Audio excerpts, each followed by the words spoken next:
Bagaimana cara menemukan ide bisnis rumahan yang menguntungkan di tahun 2025 ini? Kalau Anda mau tahu jawabannya, tonton video ini sampai selesai.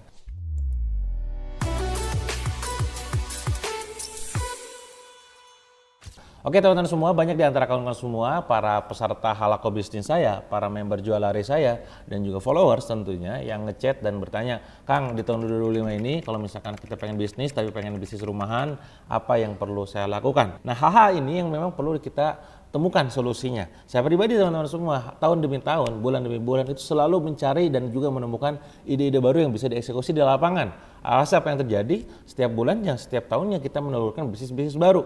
Ada brand-brand baru yang saya launching. Contoh dalam beberapa bulan ke belakang, saya juga terjun akhirnya dalam dunia industri F&B gitu ya, dengan produk yang namanya donat susu gitu kan. Itu juga alhamdulillah nyampe di angka 20 lebih cabang gitu kan. Saya pun main di dunia produk dalam gorengan gitu kan, namanya adalah Gocok, gorengan Kocok. Itu juga alhamdulillah kolaborasi dengan influencer besar, Atta Halilintar juga Aurel Hermansyah. Nah ini adalah ide-ide yang saya temukan pada saat saya akhirnya melakukan proses pencarian ide dan dieksekusi di lapangan dan menjadi sebuah bisnis. Kalau misalkan Anda sekarang kondisinya sama serupa seperti saya, pengen banget gitu ya bikin bisnis dari rumahan gitu ya, tapi bisa menguntungkan di tahun 2025 ini. Nah maka apa yang perlu dilakukan? Teman-teman, Anda perlu melakukan yang namanya brainstorming terlebih dahulu. Anda mencari tahu ide apa yang akan bisa dieksekusi. Dalam melakukan brainstorming ini akan ada banyak cara yang bisa Anda lakukan. Anda bisa bertanya kepada teman-teman Anda bisa bertanya kepada followers Anda bisa ngobrol dengan mentor Anda bisa banyak melakukan riset di berbagai macam platform yang ada di muka bumi ini gitu ya,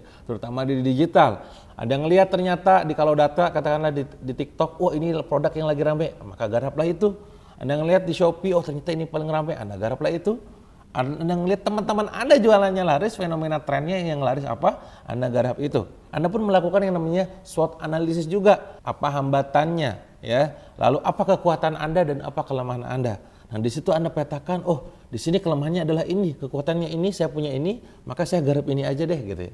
Contoh orang-orang di luar semua rata-rata makan donat biasa gitu kan, ya donatnya donat biasa gitu kan, nah, maka ngambil positioning yang tajam donat susu. Walaupun fun fact-nya adalah pada saat kita jualan di donat susu gitu ya, revenue yang paling tinggi itu berasal dari donat kreasinya. Tapi ini tentang positioning. Bagaimana memberikan sebuah kategori khusus dalam pikiran manusia, benak pasar agar orang ingat sama kita tentang produk tersebut gitu. Termasuk juga gorengan. Jualan gorengan doang di samping jalan juga semua para pedagang mang-amang gitu ya, mang-amang juga sama gitu ya. Maka apa yang bikin berbeda? Ya udah, kita bikin dari kemasannya. Kita bikin dari experience makannya, maka gorengannya dimasukkan dalam sebuah tempat, dikocok-kocok, terus dengan menggunakan bumbu-bumbu dan nanti siap dimakan. Nah itu adalah sebuah experience hasil dari analisa SWOT yang kita lakukan dengan brand-brand yang lain. Apa yang bisa kita lakukan? Anda bisa melakukan mind mapping, gitu ya. Anda bikin tuh mind map, gitu ya. Anda tuangkan semuanya di situ, ide-ide Anda. Karena seringkali ide kita tuh ada dalam pikiran kita sampai akhirnya kita tidak tahu apa yang sudah dieksekusi kan. Tuangkan semuanya dalam mind map. Oh, frameworknya begini. Oh, ini customer segmentnya begini, ya. Value propositionnya begini, channel promosinya begini, channel distribusinya begini, gitu ya. Bagaimana revenue streamnya? Nah, itu semua tuangkan dalam mind map. Anda bisa gunakan framework dari bisnis model Canvas untuk bisa dipetakan dalam mind map tersebut, gitu ya. Kalau Anda nggak tahu gimana cara bikin bisnis model Canvas, ingat saya sudah pernah bahas, silahkan cari tahu di video-video saya yang ada di channel YouTube ini gitu ya. Juga yang lain yang bisa dilakukan apa? Pendekatan tentang problem solving gitu ya. Artinya apa? Anda cari masalah dulu yang bisa Anda selesaikan dengan kehadiran Anda tersebut. Oh orang lain masalahnya apa? Oh masalahnya adalah berat badan yang pengen turun gitu ya, tapi dia malas olahraga. Anda bikinlah produk apa gitu ya. Oh ternyata apa masalahnya? Masalah orang lain adalah kegabutan gitu ya, nganggur gitu banyak. Yaudah saya bikin temanin Anda dengan entertainment deh, apa berupa drama-drama pendek. Bikinlah saya platform namanya mini seri. Masalah orang lain apa? Masalah orang lain ternyata pengen belajar ilmu parenting, ilmu relationship tapi nggak ada guru gitu kan. Ya udah kita bikinlah e-course apa. Jadi bermula dari permasalahan pasar gitu ya. Ini poin penting juga buat Anda pada saat melakukan sebuah riset ide bisnis gitu ya. James Altucher, penulis Choose Yourself, merekomendasikan untuk membuat daftar 10 ide setiap hari untuk kreativitas bisnis kita. Jadi kalau misalkan Anda sekarang pengen kreatif, simpelnya adalah mudahnya Anda bikin di handphone Anda listing apa aja ide yang bisa dieksekusi hari ini, di minggu depan, di bulan depan ya. Nah nanti PR-nya adalah dari sekian banyak tersebut, mana yang sifatnya tuh ide-ide yang bisa dieksekusi paling cepat, profit paling banyak, ya, dampak paling besar, dan risiko paling kecil gitu ya. Jadi nggak semua dieksekusi. Semua ide mungkin hanya diterima cuma 2, Pareto gitu ya. Nah sama kayak saya. Ketika saya mendapatkan banyak peluang tawaran investasi dari orang lain pitching kepada saya, Kang, saya pengen bisnis ini, Kang, pengen bisnis itu dan segala macam. Saya dengerin dulu aja. Tapi saya kurasi juga, oh ternyata ini kurangnya di sini, kelebihannya di sini. Dari 10 penawaran, mungkin saya terima 1 atau 2 saja. Berdasarkan apa? Tadi saya lagi, kebutuhan keinginan kita juga gitu kan. Oh saya pengen bisnis yang net profit marginnya di angka 20 sekian persen. Saya pengen yang cash flow-nya sudah bagus. Saya pengen tim perusahaan yang timnya sudah fokus, yang memang ada gitu kan. Saya pengen yang marketnya lagi, industrinya lagi tumbuh. Saya pengen join dalam sebuah bisnis yang kompetitornya banyak gitu ya, tapi cuannya juga banyak. Nah itu silakan Anda bikin. Nah tentu yang kedua juga Anda harus lakukan apa? Analisa pasar dan kebutuhan konsumen terkini gitu ya. Bagaimana Anda harus mengenali tren terkini seperti apa, termasuk juga tren di tahun 2025. Laporan dari Statista memprediksi bahwa industri e-commerce rumahan akan tumbuh sebesar 15% di tahun 2025. Terutama di kategori produk kesehatan dan keberlanjutan. Tugas kita adalah terus beradaptasi dengan zaman. Apa yang sekarang dilihat di pasar, apa yang mereka butuhkan, lebih adaptasilah dengan itu, lebih empati dengan apa yang mereka rasakan, dan lebih peka dengan apa yang sekiranya bisa kita eksekusi gitu. Tren ini menjadi sangat penting teman-teman semua ya. Riset target market itu penting dilakukan. Sebagaimana yang sering saya ungkapkan juga di video yang lain, mulailah dari pasar, bukan dari produk. Gary Vee pernah mengatakan, the best business are born out of observing customer behavior and catering to their need effectively. Intinya adalah seorang pebisnis yang hebat, yang luar biasa itu lahir dari bagaimana kita melihat behavior customer gitu kan. Dan akhirnya apa? Menyediakan solusi atas kebutuhan mereka. Ini poin pentingnya. Jadi sering-sering aja cari masalah. Orang punya masalah apa, kita eksekusi di situ, bisnisnya apa gitu ya. Dan bahkan beberapa bisnis unit saya saat ini dibuat itu atas dasar problematika yang ada di lapangan. Jadi bukan karena sekedar gue punya ini, gue punya ide ini, bikin nggak begitu. Itulah yang disebut dengan ego fit ya. Maka ingat, prinsip pada saat kita pengen jualan, pengen bisnis agar laris adalah product market fit. Produknya benar-benar dibutuhkan sama konsumen, diingini sama konsumen, menjadi problematika pasar ataupun masalah konsumen. Itu yang kedua.